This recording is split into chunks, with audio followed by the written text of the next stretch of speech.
Bonjour, bonjour. Vous avez tendance à parler fort, à crier, à vous sentir obligé de pousser la voix. Peut-être qu'on vous dit régulièrement, parle pas si fort, crie pas autant, calme-toi, sois pas si nerveux. On dirait que tu es agressif, on dirait que ça va pas, on dirait que tu es en colère. Si ces choses, ces phrases vous parlent, peut-être avez-vous quelque part besoin de vous faire entendre, besoin de vous faire remarquer. Alors oui, si vous avez besoin de vous faire entendre, ça veut dire que peut-être sur certains points ou à certaines personnes, à certaines périodes, on ne vous a pas écouté. Et si vous avez besoin de vous faire remarquer, peut-être que vous ne vous êtes jamais senti visible, peut-être vous êtes-vous senti invisible à certains moments, ou encore aujourd'hui dans votre vie. Quel que soit ce qui fait que vous êtes comme ça, que vous agissez comme ça actuellement, sachez que ce n'est pas une fatalité. C'est lié à un certain nombre de choses que vous avez appris, que vous avez accepté, à des injonctions d'éducation, à des façons imposées d'être, de faire. Et ça commence souvent très tôt dans l'enfance. Parle pas si fort, tais-toi quand les adultes parlent, c'est pas le moment, je suis pas en état, oh tais-toi, tu fais trop de bruit, mets une sourdine, va jouer ailleurs, arrête de crier, arrête de vivre. Bien sûr, c'est pas une volonté réelle des parents de nous faire souffrir à ces périodes-là. Ils ont eu leurs problématiques, leur vécu à eux, et peut-être même à certains moments un besoin de silence.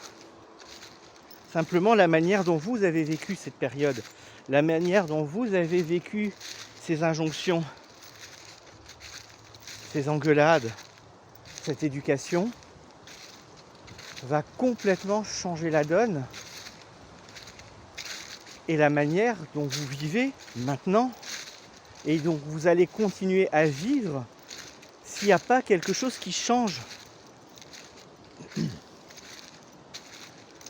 C'est pas parce qu'on vous a inculqué, incrusté, gravé dans la tête ces habitudes que ça doit continuer. Et c'est pas non plus parce que ça doit changer qu'il faut faire l'extrême inverse et devenir comme on dit, un charretier. Devenir quelqu'un qui crie, qui parle trop fort, qui jure, qui assourdit tout le monde parce qu'il ne se sent jamais vu ou écouté. C'est tout à fait compréhensible de vivre ça. C'est pas juste pour l'autre de le faire subir. C'est pas parce que nous on a subi qu'on doit faire subir. Donc sachez quand même que vous pouvez changer ça. Non pas avec une nouvelle injonction. Moi j'ai pas à vous dire comment vous allez parler, quelle force de voix vous allez mettre. Peut-être même que vous portez la voix plus haut parce qu'il y a un problème d'audition. Et dans ce cas-là, ok, c'est médical. Là, c'est à la famille de l'accepter aussi.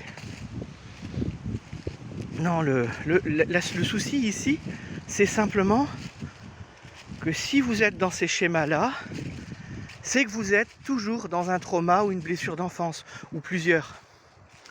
C'est que vous êtes toujours sur une loyauté familiale, sur une acceptation des injonctions qu'on vous a faites quand vous étiez enfant. Et ça a conditionné votre vie et il n'est absolument pas obligatoire de continuer à conditionner votre vie là-dessus.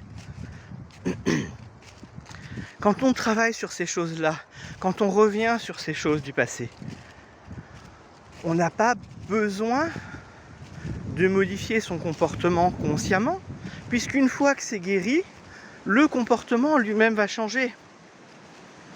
Si on a pu ce ressenti inconscient de se faire entendre, de se faire voir, eh bien on va plus agir de manière à se faire entendre ou à se faire voir. On va parler moins fort, on va parler plus posément, avec plus de confiance. Et on sera beaucoup plus facilement entendu aussi. Parce qu'il n'y aura plus la gêne en face, parce qu'il n'y aura plus le désagrément pour l'autre, qui est souvent un désagrément quand on arrive à ce point-là. Guérir les injonctions du passé, c'est vous donner l'opportunité, consciemment et inconsciemment, d'agir autrement, sans avoir à faire d'efforts particuliers. Le seul effort à faire, c'est d'oser bosser dessus. Le seul effort à faire, souvent, c'est prendre son téléphone, m'appeler, m'en parler. Et quand je peux vous aider, et c'est souvent le cas, prendre un rendez-vous. Et vous voyez ce que ça donne. Et rien que ça peut déjà commencer à changer votre vie. Allez, à bientôt. Ciao, ciao.